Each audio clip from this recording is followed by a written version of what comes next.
Good morning, painty friends. Happy Tuesday. Welcome back for another Tuesday Tip at 10. I am Gretchen Fleener from paintertainment.com, and we've been talking about brushes lately, so I thought I'd keep going on this topic this week, and we're going to talk about petal brushes. So today I'm going to show you how I create my double dip flower petals. Let's get started. All right, so like I said, I've got a few different options here for petal brushes that we can play with. A Bolt and a Chameleon, they're similar in shape. We'll start with one of these. And what I like to do is get the brush nice and wet first. Tap on the side. And then I'm gonna load up with plenty of white. And I'm again pulling and twisting like we talked about before in our brush care tips. Now I've got the first color loaded. I'm going to add a second color, and to help it be more vibrant, what I like to do first is just lightly swirl the tip of my brush on the towel, so that takes some of that white out. Now I have this little palette of colors that I like to use for my double dips so that I don't get white in my regular paints.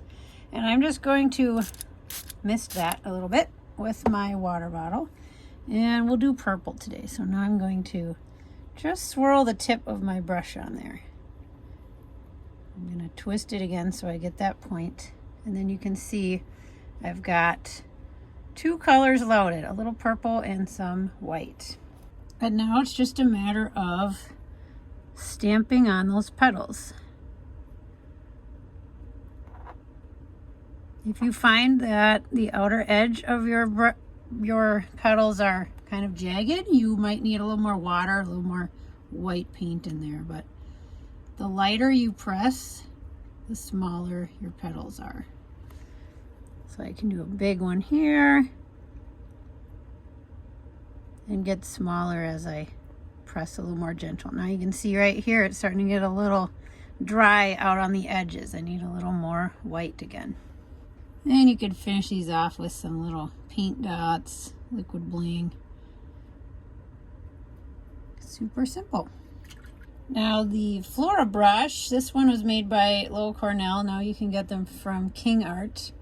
Is another great one for flowers. And we do the same thing. So get it wet, load it up with your white. This one needs a little more water, it's a bigger brush. You want to have enough white up in those bristles so that you don't get those jagged edges too soon. All right, I'm gonna swirl the tip off a little bit. And we'll do a little of this snow petrol this time. So there's my two colors. Now this makes bigger petals. You can just do one press of the brush, or you can do double too if you want a little bit more interesting shape to your petals. I press, lift a little bit, press again. Press, lift a little bit, press again. And again with this brush, you can do big petals. Pressing lightly gets you smaller ones. So you can see I have a little bit of white swirled in there with these colors. That's why I like to have just a separate little palette just for double dip flowers. Then I'm not messing up all of my other colors. So hopefully you found something useful in this week's tip, whether you are a newbie or an old veteran with face painting. Please feel free to share your own tips in the comments. I love to learn from you as well, and we can all learn a lot from each other. Thanks so much for watching. We'll see you next week for another Tuesday Tip at 10. Have a great week.